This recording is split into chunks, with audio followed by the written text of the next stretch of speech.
जनगण मन अधिनायक जय हे भारत भाग्य विधाता। पंजाब सिंध गुजरात मराठा द्राविड उत्कल बंगा।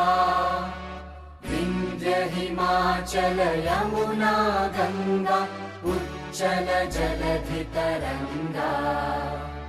तव शुभ नामे जागे तव शुभ आशीष मांगे। गाहे तव जय गाथा जनगण मंगलदायक जय हे भारत भाग्य विधाता। जय हे जय हे जय हे जय जय जय जय हे।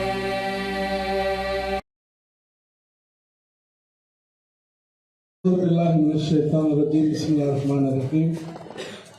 अस्सलामु अलैकुम வரஹ்மத்துல்லாஹி வபரகாத்துஹு।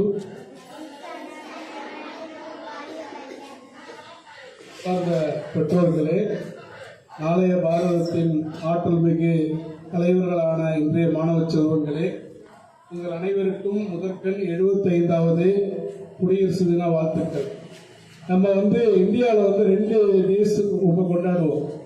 ஒன்று ரிப்பப்ளிக் டேன்னு சொல்லுவாங்க, இன்னொன்று இண்டிபெண்டன்ஸ் டேன்னு சொல்லுவாங்க.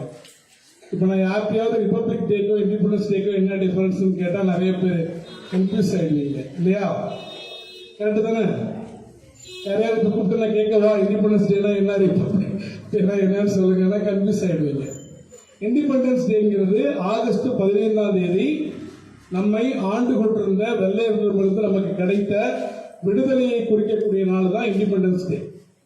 ஆனா நம்ம சுதந்திரம் பெற்றாலும் கூட நம்ம ஒரு பிரிட்டிஷ் டொமினிக்கன் ரிப்பப்ளிக், அதாவது காமன்வெல்த் நாடுகளுடைய ஒரு அங்கமாகத்தான் இருந்தோம். நம்முடைய நாட்டில் யாரை கவர்னர் ஜெனரலாக நியமிக்கணும் உள்ளிட்ட எல்லா விஷயங்களும் பிரிட்டிஷ் அரசாங்கத்திற்கு அனுமதி பெற வேண்டிய நிலைமையில இருந்தோம். ஆனால் அதற்கு மாற்றமாக குடியரசு தினம் அப்படின்னா நம்ம முழு குடியரசு ஆயிட்டோம். நம்ம யாரிடத்திலும் எதையும் கேட்க தேவையில்லை என்பதற்காகத்தான் இந்த 26 ஜனவரி 1950 நாம குடியரசாகி இன்னைக்கு 75th ரிப்பப்ளிக் டேவை இன்னைக்கு நம்ம கொண்டாடிட்டு இருக்கோம். இந்த குடியரசு தினத்தினுடைய மிக முக்கியமான விஷயம் என்னன்னு கேட்டீங்கன்னா, இந்த 26th ஜனவரி 1950 தான் இந்தியாவுடைய கான்ஸ்டிடியூஷன், அதாவது அரசியல் சாசனம் அமலுக்கு வந்தது. அப்ப இந்த குடியரசு தினத்தை கொண்டாடக்கூடிய நாம முக்கியமாக இந்தியாவுடைய கான்ஸ்டிடியூஷனை பாதுகாக்க வேண்டிய பொறுப்பு நமக்கு இருக்கிறது.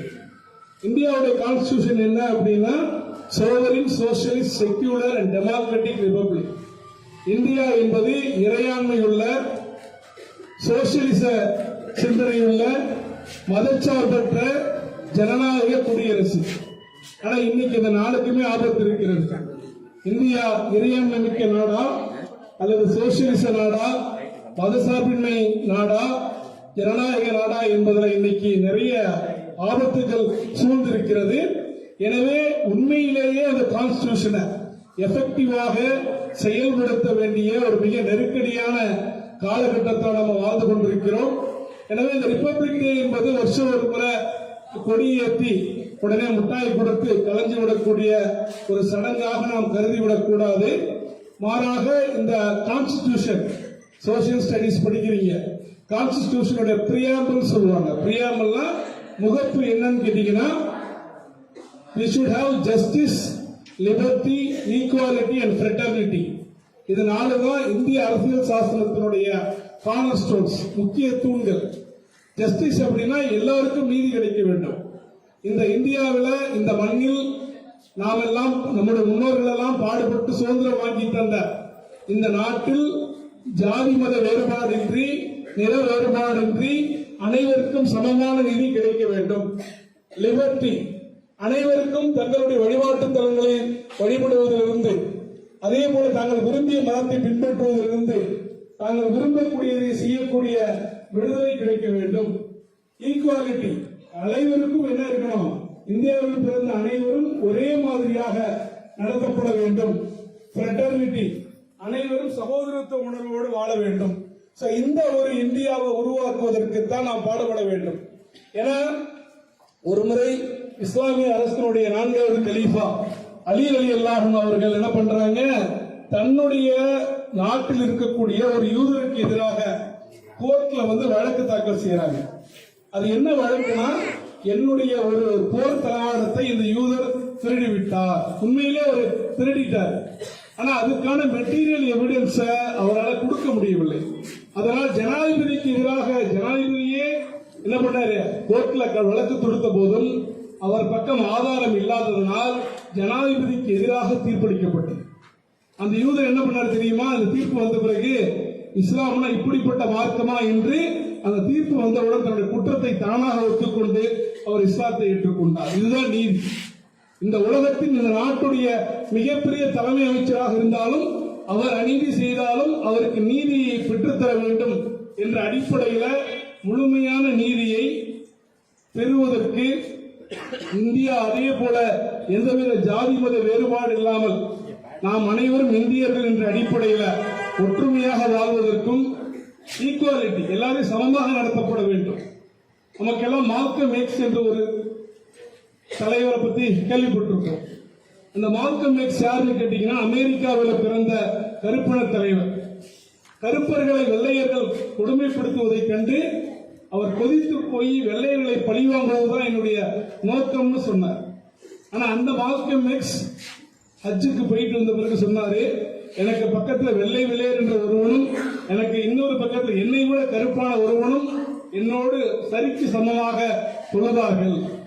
அப்போது நான் தெரிந்து கொண்டேன், அனைவரும் இந்த மார்க்கத்தை ஏற்றுக்கொண்டால் எல்லாரும் ஒரே கொடியின் கீழ் வாழலாம். அப்ப அந்த மாதிரி இந்தியாவுடைய அரசியல் சாசனத்தினுடைய முகப்பிலே இருக்கக்கூடிய அந்த ஈக்குவாலிட்டி, ஃப்ரெட்டர்னிட்டி, ஜஸ்டிஸ், லிபர்ட்டி, இதை நோக்கி இதை உண்மையிலேயே இருக்கக்கூடிய ஒரு நாடாக, சுதந்திரமான நாடாக, சகோதரத்துவமிக்க நாடாக, இறையாண்மை மிக்க நாடாக இந்தியாவை மாற்ற வேண்டிய பொறுப்பு எங்களுக்கு இல்லை, இனி உங்களுக்கு தான்.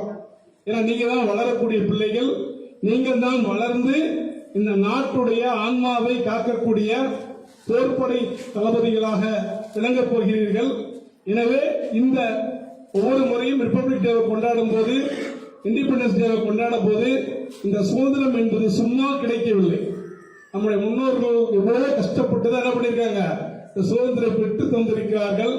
எனவே அந்த சுதந்திரத்தை முறையாக பேணி பாதுகாக்கக்கூடிய ஆற்றல் படைத்தவர்களாக நாம் மாற வேண்டும் என்றால் அதற்கான ஒரே வழி, நம்ம என்ன பண்ணணும், அதிகாரமிக்க பொறுப்புகளுக்கு போக வேண்டும். அந்த அதிகாரமிக்க பொறுப்புகளுக்கு போக வேண்டும் என்றால் முதலில் சமூகத்தை கல்விமயப்படுத்த வேண்டும். சமூகம் கல்விமயப்படுத்தப்படாமல் சமூகம் அதிகாரத்தை அடைய முடியாது. உலகத்துக்கே நீதியை வழங்கிய சமூகம் இன்று நீதிக்காக பிறரை எதிர்பார்க்க வேண்டிய நிலைக்கு தள்ளப்பட்டிருக்கிறதுன்னு கேட்டீங்கன்னா, அதுக்கு முக்கிய காரணம் கல்வியில நம்ம பின்தங்கி இருப்பதுதான். ஆனா அல்லாஹ் குர்ஆன்ல சொல்லும் போது இந்த உம்மத்தை பற்றி இதுதான் உலகத்தில் மிகச்சிறந்த சமூகம்ங்கிறான். நாம நைல் நதியில, சிந்து நதியில தோன்றிய சமூகம் அல்ல, இறைவனால் தோற்றுவிக்கப்பட்ட சமூகம்.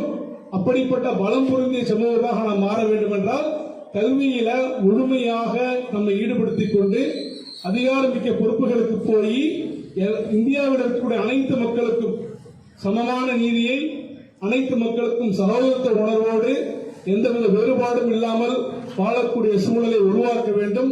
அந்த சூழலை உருவாக்கக்கூடிய பொறுப்பு நமக்குத்தான் இருக்கிறது. அப்படிப்பட்ட ஆற்றல் மிக்கவர்களாக இறைவன் நம்மை ஆக்குவானாக என்று பிரார்த்தித்தவனாக இன்ஷா அல்லாஹ் இறைவன் நாடினால் நம்முடைய அடுத்த சுதந்திர தினத்தை நம்முடைய புதிய வளாகத்தில் கொண்டாடுவோம் என்ற உறுதிமொழியும் தந்துவிட்டு இறைவனிடத்திலும் அதற்காக பிரார்த்தித்தவனாக ஜெய்ஹிந்த்.